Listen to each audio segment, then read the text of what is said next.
So today I'm gonna tell you how I spent 10 hours in the airport on Christmas Eve. I guess I really don't know what Christmas is all about.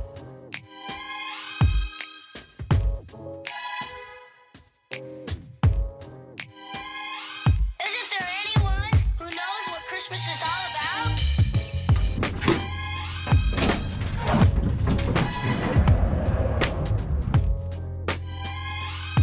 I can tell you what Christmas is all about. Alright, so this story starts off around June of 2020 when my dad, his friend, and me, we were all planning a trip to Hawaii. And we had planned the trip for August, so just 2 months later. And it was for late August too, so we were like, great, it gives us something to do before I go back to school, you know.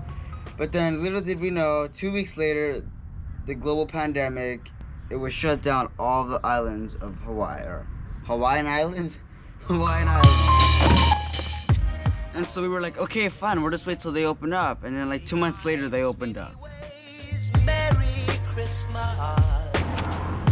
But at first we were kind of skeptical about it because we were like, well, what if they close again in October, like maybe 2 weeks later? Like, what if we can't go again and we have to rebook it again?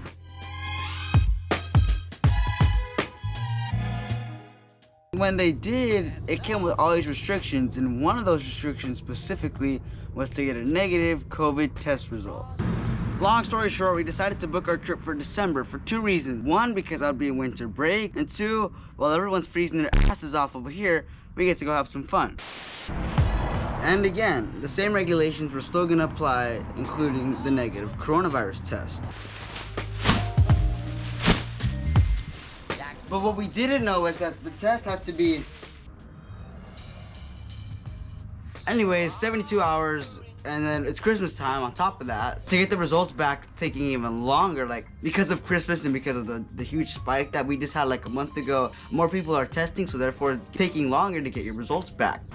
Many times, many ways. So basically what the Hawaiian government was telling me was that if I didn't have a negative COVID-19 test result by the time within the 72-hour window, I wouldn't be able to go on my trip to Hawaii. And that would suck. But the next part is even worse though. So our flight was scheduled to leave at 9 in the morning on a Thursday. The earliest we could take our coronavirus test was Monday at 9 a.m. So that's what we did. We took it at a Walgreens. That's like where you take it. That's like one of the trusted things for the state of Hawaii. Anyways, they end up shipping all of the coronavirus tests to some lab in Tennessee where then they get like evaluated, they get dissected there. And so they get to the lab the next day, so that cuts it down to 48 hours. So anyways, long story short, it's Thursday morning and it's like 4 in the morning. We wake up, my dad and me, we still don't have our test yet. My dad's friend, he's good to go. He's all ready to go. He has his test, it's negative.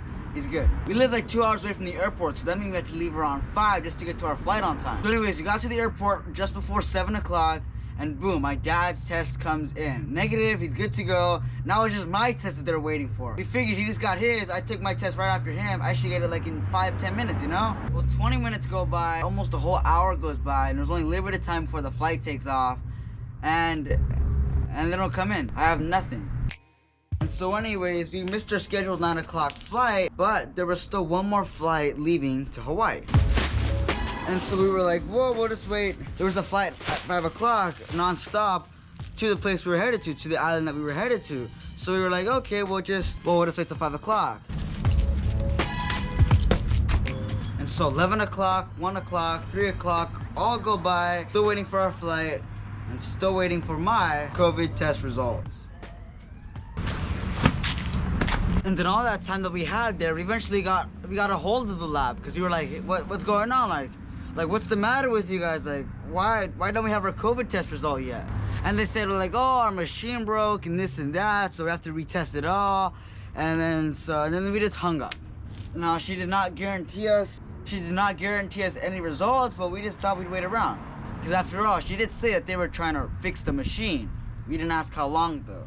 And so we called them back again 45 minutes later, and they're like, oh, it could take up to 48 hours for this thing to fix itself. And we were like, lady, why didn't you just tell us that from the beginning? Like, we've been waiting here. He could have saved us like an hour worth of time.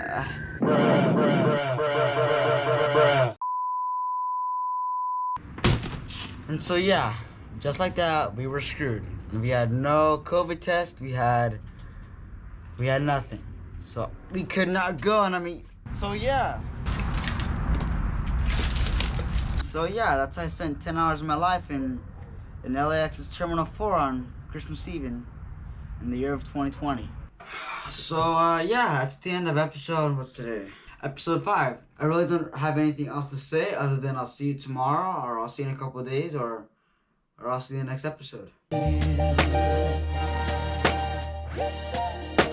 That's what Christmas is all about.